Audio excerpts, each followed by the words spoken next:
This week, we're starting things off a little differently.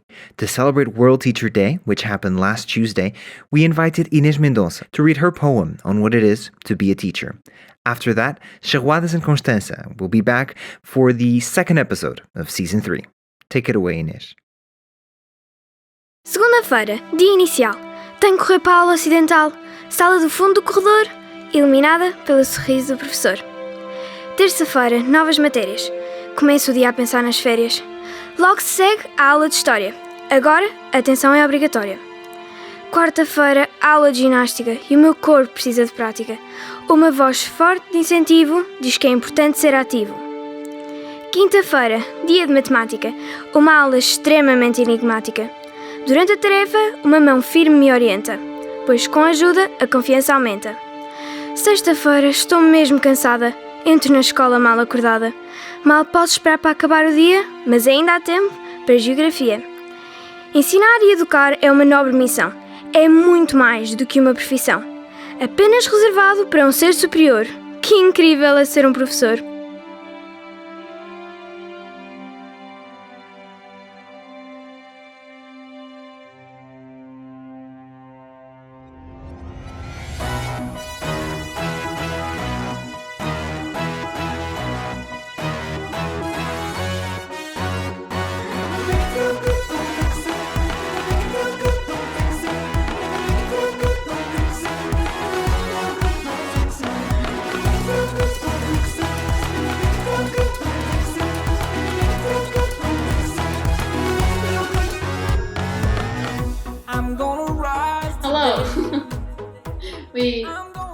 We're gonna have to get the new hosts to one of them to pick the opening.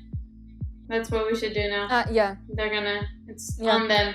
Like as a welcome viewers, gift. Listeners, if you do not like the new hello from our new hosts, you can blame them.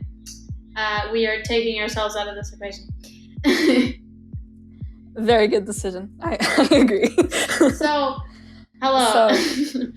Welcome to hello everybody. Episode 2 of Season 3 of CLIPCast. Today we wanted to do a more lighthearted, I guess, episode. We did think that this was just a start the camera, let's talk about this, but we did have to check all our ratings for what we were going to talk about, which is our Netflix queue. It's essentially the movies we liked, the movies we want to watch next. We did have to check our rating because people have different opinions of what they can show their children or not. So, would you like to start, Inês?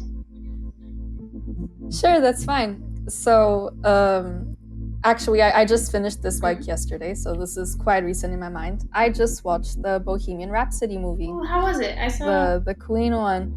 Yeah, like it was actually released a while ago, but it wasn't on Netflix and like the streaming platforms until now, at least Netflix. So I was only able to watch it now, and it was quite cool. I enjoyed it. It made me feel very nostalgic for Freddie Mercury and the Queen. And then we just watched like the tributes concert after the movie while we were working because we missed We're it. like, no, it's ended. No, we need it again. Yeah, exactly. No, but it was nice. I was quite impressed that the actor was really able to get the characterizations of Freddie Mercury, like those little things. I enjoyed it. Have you watched it? I have not. No, right? It's actually I've been meaning to watch it. It's on my to watch list. I was gonna say to-do list, but not to watch list. Yes. What about you? What have you been watching? Have a very. I think this is one of the most lighthearted shows I've ever watched, which is a very Christmassy themed one. It's called Dash and Lily. It's very cute, and it's not normally one I'd watch. It's very cheesy. It got recommended to me. Yeah. So I watched it. Sometimes you need cheesy shows. Sometimes you do need cheesy shows. Yeah, it's very Christmassy. It's as always like someone that's like, no, Christmas, I'm too cool for Christmas. And then someone that's like, Christmas is the best holiday. So, yeah. Oh, that's really cute. I've never watched that one, but I might watch it near Christmas since it's coming up. This is true. Might be a good watch. You might want to be careful who you say that to, because it's October now, and the Halloween fans might come for you. Yeah. You're right. They're very passionate, from my experience. Yeah. Talking of Halloween, do you have any like specific movies that you enjoy, like movies or TV shows that you enjoy watching in Halloween? I know that I'm not a very scary movie type person, but I do, I guess, like spooky movie-ish is The Addams Family. Oh, that's Those are nice. some very cool movies. Very cool. I watched it with my brother. That's cool. It's very cute. Yeah, I also have like, in terms of like more like, for me it's one of the classics of either Halloween or Christmas. It depends on the year. But The Nightmare Before Christmas. Yeah, I've heard about always that, watch it at one of the two. I might finally watch it this year. You haven't watched it? I've always been meaning to, but I forget. It's really nice. It's a bit hard to find, but it's nice. That's why. That's the issue. We're but spoiled. Nice. Where you're just like, is it on Netflix? No, I'm not watching it then. I know, but it's worth it. I'd recommend. There are some people though that are like very passionate about whether you should Christmas watch it Halloween. on Christmas or on Halloween. So I never know when to watch it. I guess we'll carry on with some light-hearted ones. I watched The Good Place at some point this year. Oh, me too. That was very cute. I watched it all. Me too. It's me a very too. I was very sad in the ending. Right? I watched it all in one go almost. Yeah, because it has the 20-minute episodes. It's quite hard to just find kind of like next. But it's really nice. Another one is... I cried very much at the ending, but it was really nice. There was but we won't spoil it for anyone, so... it's a very, like, they do plot twists really well. Yeah, they do. And I thought it would be that kind of show that after a while it kind of gets predictable. But I did enjoy it till the end, which was nice. This is one that's more like a cooking show. I don't know if you've heard of it. It's called Nailed It. Oh yes, I love Nailed It. The only reason that I recommend a warning is there's some of the contestants are so sweet, and then they have to be like voted out, and it makes me want to cry because it's like these old grandmas that are like, I always cook for my grandchildren, and they say I'm the best cook in the world, and then they're voted out, and I'm like, I can't watch this show. Yeah. But like also it's very funny to just look at the creations that are made. See, mine would be worse every time. Yeah, we should probably explain because for the people that don't know, Nailed It, this will make sense. Basically, they have like a pastry chef come in that makes this beautiful, very complex cake, professional, beautiful. And then they have amateur cooks try to recreate it in limited time with just a recipe. And let's just say we get some very ridiculous but very effortful creations. Yeah, but I mean, I can't judge. I wouldn't. For sure. So, like, props. But it's still very funny. Another cute one. It's more comedic, I guess. And it's called Atypical. I really like Atypical. I think they. Like, of course, like any show, there's characters, like stereotypes and whatever but I think they approached a lot of normally stereotypical characters in a better way than most do. Like, the main character, for example, is on the spectrum, and I don't know, I think, of course, I don't have a lot of personal experience with that, but I don't know, I think it, even though it's not the best representation, I think it's a lot better than a lot of people on the spectrum have been given so far. So it's good that it's a starter, you know? Yeah. Like a show does it and then more do it. I think it's very good. Yeah, and I agree. Like for me, I also don't have a lot of experience with people on the spectrum, of course. But I think it was quite interesting to see because I think in a lot of movies, like people on the spectrum are treated more as like, they're not treated as much as a person. They're more like the stereotypical view of autism. you know. And I think it wasn't, of course there are characteristics like that he has that are kind of stereotypical, but they're also like true to some people, you know. But I think it was a way more humane approach to autism than most. I think so too. I think it's very clear, like, they treat the character like a person. He's the main character. They treat him like anyone should be treated, and it's sad that has to be a step that we're taking, but it's at least it's happening. It's true, you know. Yeah, and they show him like the fact that he's getting more independence and like the college and the relationship and like with his started parents, dating, about what they think of that and their worries. Yeah, and him wanting to kind of like leave the nest a bit. It also shows that like people with autism can still have an independent life, like, you know. Yeah, exactly. They're just like everybody, and I think the characters are just so lovable. They you really know, are. like it's a very character-based show in my opinion. But I loved it. I think there's a new season actually. I haven't watched it, but I think there is. You have? Oh, I haven't watched the last one, but I'm looking forward to it. It's on mine. It's on your watch list? Okay. Yeah. Another another contest that I watched that we were talking about, like we were talking nailed it and stuff, but this one was makeup. I don't know if you've watched Glow like Up. Glow Up. Yeah. I haven't watched. Did you? I've watched, I think, the first episode, but I've heard of season 1. Yeah, I've watched the 3 Yeah? seasons. I love it, but I mean, I really love makeup, so it's also quite interesting because I think it's quite cool to see like how you have like the typical like beauty makeup that you see more often, but I love how you can also make something completely like creative and wacky, like out of like, it's really cool. The creative challenges. It's really, I enjoy it a lot. I really enjoy, more than like makeup shows, I like watching tattoo shows, because that's also nice.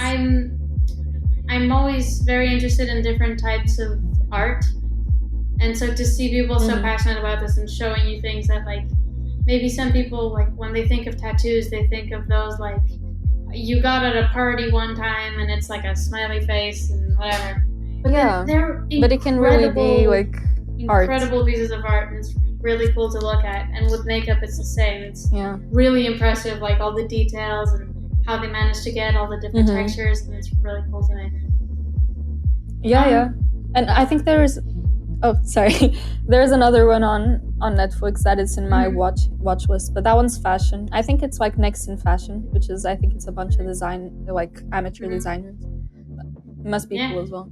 But yeah, just kind of that artsy stuff. Like various like types of art is quite I actually cool as well. found another one when I was browsing through Netflix at some point. I think it was before lessons because the time, where has time?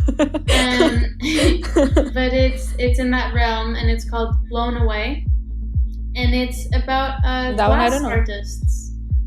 Like they make glass sculptures, really nice. And it's really cool to see. I only watched 1 or 2 episodes so far, but it's definitely on my to watch list, and it's really cool. It's like, at least for me, I had never really seen what the process of glass sculpting is, or glass making, but it's really impressive, and the dedication they have, and it's really cool to me. Yeah, that one I've never heard of, but it must be really interesting. The only time I've seen anything to do with like glass sculpting is like, you know, when you're browsing YouTube and you just get into that loophole of like watching different like artsy, crafty once you're stuff. done in an hour of that loophole, you're like, I am an expert at glass making. Exactly. But other than that, I don't really know it, so it seems quite interesting. Also, like, I don't know if you've watched RuPaul's Drag Race. My brother's a huge fan of it. I've watched a few episodes with friends, but the ones I watched were very, very entertaining. Yeah, I watched it all. I think it's quite interesting to see. I just love, like, I think some transformations are crazy. Like, sometimes, like, the first time you see the queens, like, take off their drag, I'm like, who are these people? These are not the same people. What the hell? Yeah, and just the performing and the makeup. It has a lot of elements that are interesting to me, so I think it also kind of, like, personally, I've just enjoyed it a lot. And it has to do with what we were talking about. So. Do you have anything else on your to watch list? To watch, I want to watch. I saw that it came on Netflix, like, I don't know, this month or something. The Little Woman movie. I really want to watch it. I actually, when I was checking my queue for Netflix of what I've watched and my movies, that was actually one of the first things that appeared. Yeah. Oh, really? Was it nice? I didn't get to watch it first. I read the description, but I must say it's also on my to watch list. Yeah, no, because I've heard a lot about the book and it's on my TBR as well. But so yeah, I want to read the book first and then watch the movie. But it seems really nice, and it has Emma Watson as well. It does, I know. Yeah. What else? I was trying to remember the name of it. I watched first season, I think, of a show called The Circle. I don't know if you've heard of it. Oh, I watched The Circle. I just finished the last season. Like, I don't know if it was a coincidence, but it's very quarantine safe. Like, it's very COVID safe. Very true. Space, I didn't think of that. Because the idea is for them to be anonymous. And so the contestants only talk through messages, and they're all in different apartments, and they never get to see each other. So it's always they're alone for the whole duration of the show. And so it's very, very COVID friendly. So it went well for them. Yeah. Did you watch the USA one? Yes, I only watched the USA one. Because there are other countries. They've made countries. like 5 now, right? Yeah, I think it's like Friends. I've watched them. You watched them all? Yeah, because I just think that the concept's quite interesting. The first one, so I was watching. Yeah. No, and like recently, I don't know if you felt this, but like since like kind of school has restarted and then like all this stuff, I feel like it's quite a stressful time because it's adapting to school again. So I haven't been in the mood to watch very heavy stuff. I just kind of want lighthearted and fun shows. The time. You know? And this is that show, like for me, that was the show that I was like, okay, I just get to see people talk and like their popularity and make relationships through a screen. I don't really need to think much, so I just binged I feel like seasons. that's why they're so popular. It's I say this all the time to my mother. Something when she's like, "You want to watch a show with me?" And I'm like, "Oh, that one makes me like have to think too much. I don't want to. Just get a. It doesn't even have to be like a very lighthearted. Just get one that I can watch and miss 20 episodes and come back and it's the same thing, you know." All these R ratings and stuff. Is because I guess they're very different in a lot of places. Like, for example, some of the shows I was checking that I watched are rated 16+, but if you'd asked me, at 13 years old, I could have watched that show easily.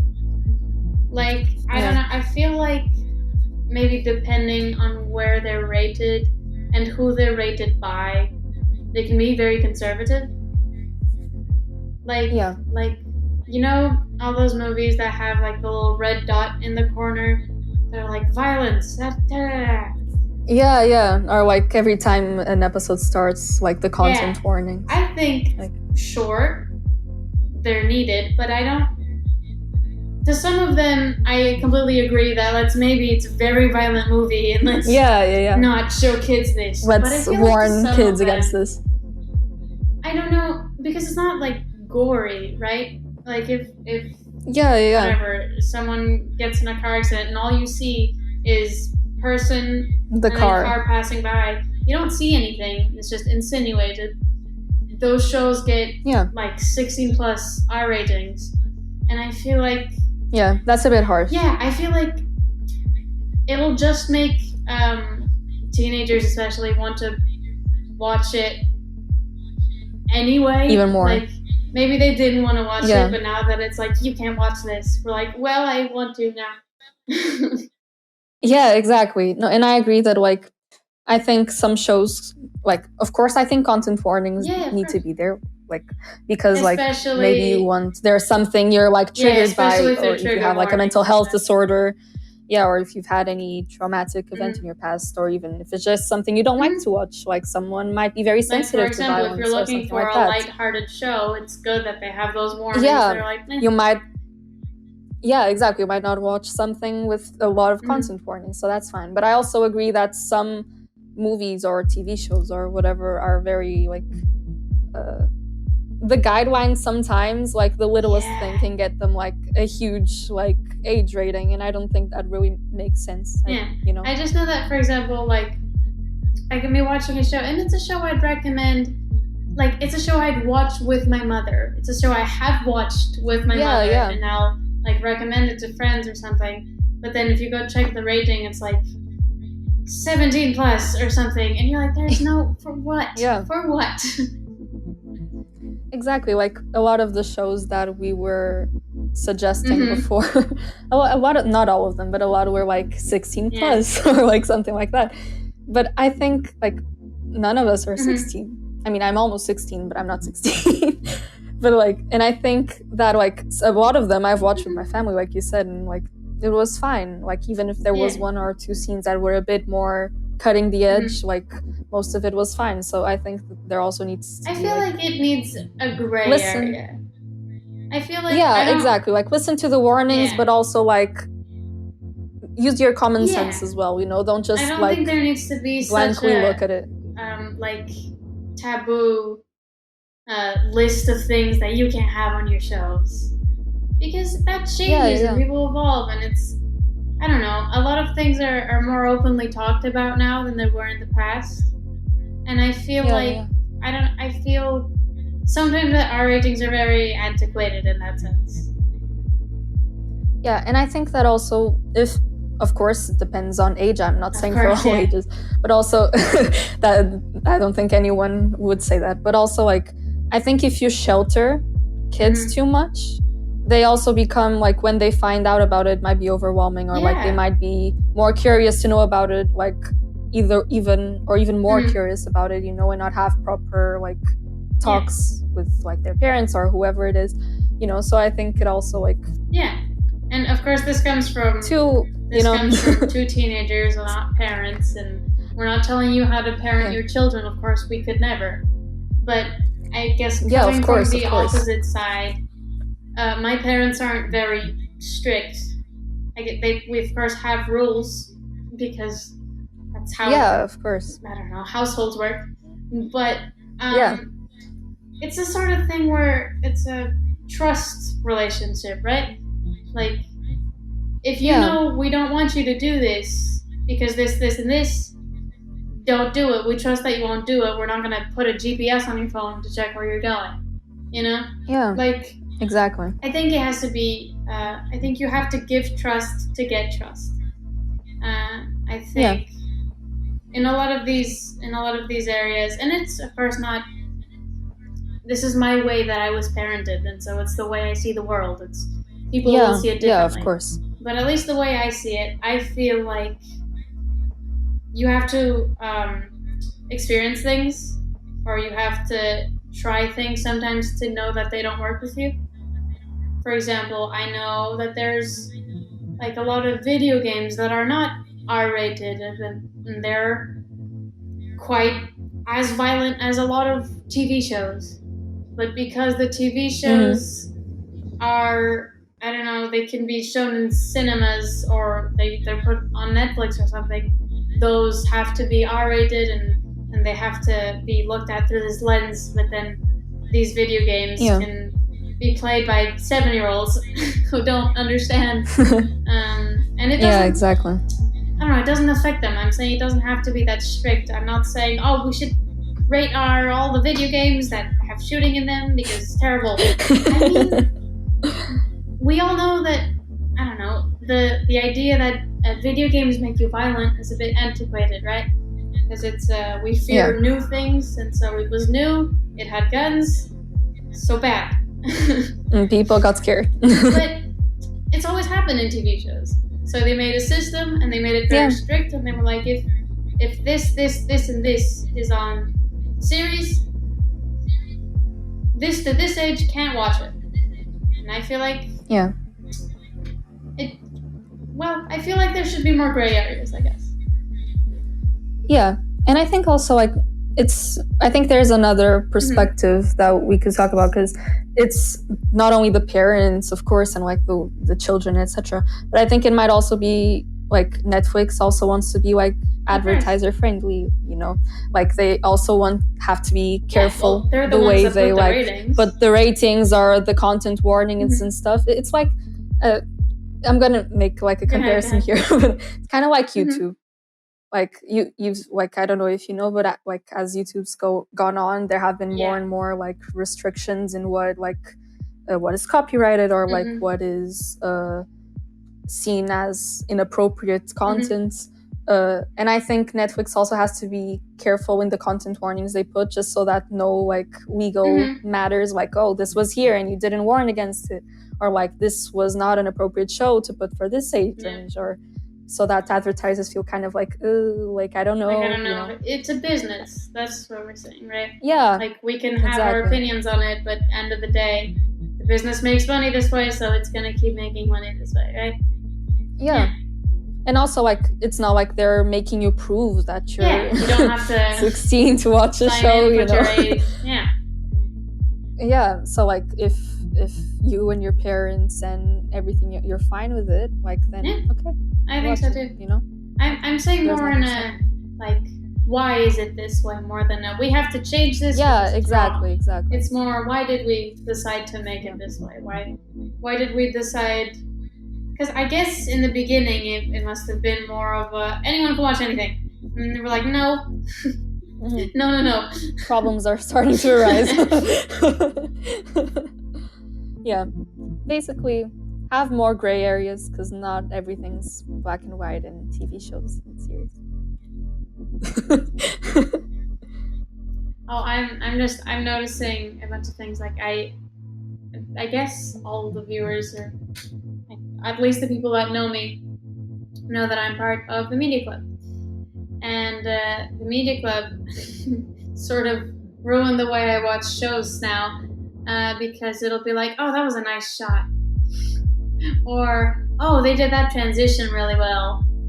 Or, oh, that was really nicely edited. Or like, I can't watch shows anymore. I watch shows with my mother a lot, and my mother will go, did you need to pause the show to tell me that was a very nice shot? Did you? Was that needed? Yes. Or to be like, yes. I'll point out, oh god, the camera is shaky in this bit. It shouldn't be shaky.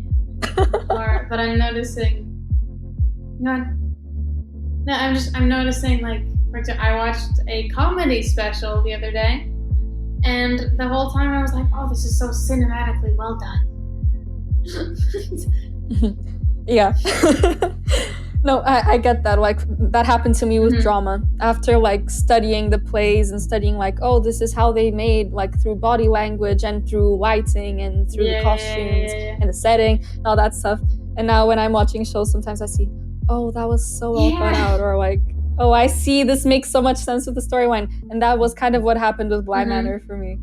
Like, it was one of those shows where I was like... See, but the thing is, now I'm screwed, because Media Club does that to me with shows and movies or photos, and then English literature does it to me to everything else.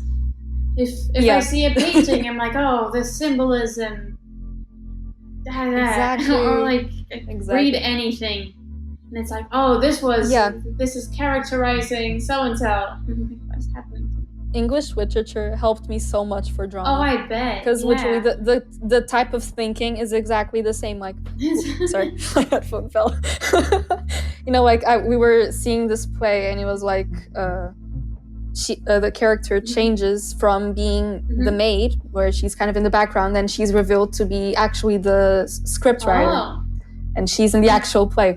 And so her body language completely changes. So the way I was like describing in the essay, she was like, she went from her head very down and her bad posture to like completely, she just relaxed her body. And that's kind of stuff that you would say in literature. Yeah, no, it is. And like, it's the kind of things that like, you always notice it, but you don't know what you noticed. It's until you learn what to look for, and until you write 20,000 essays. And until you extra have questions. To look at every time they blink, why they did that, or why they breathed that way. Yeah. Then why did they use that specific word? Like what are the connotations? Because you always notice that something happened, like a tone change. You always understand that something there happened, but in literature you think of all the possible ways. And I don't know. Let's end this episode. Let's do this. Oh, Mr. Carvalho did tell me to a suggestion for a very cool outro, which I agree with, which is sayonara. he just texted it to me. He was like, "This would be a great. Oh, really? This would be a great out to the podcast. Sayonara." Love it. So let's go with that today. All right. Even though it was lighthearted, you still have some deep conversations in between. As always. So as always, yeah, we can never stay on topic. As a wise Mr. Carvalho once said, sayonara.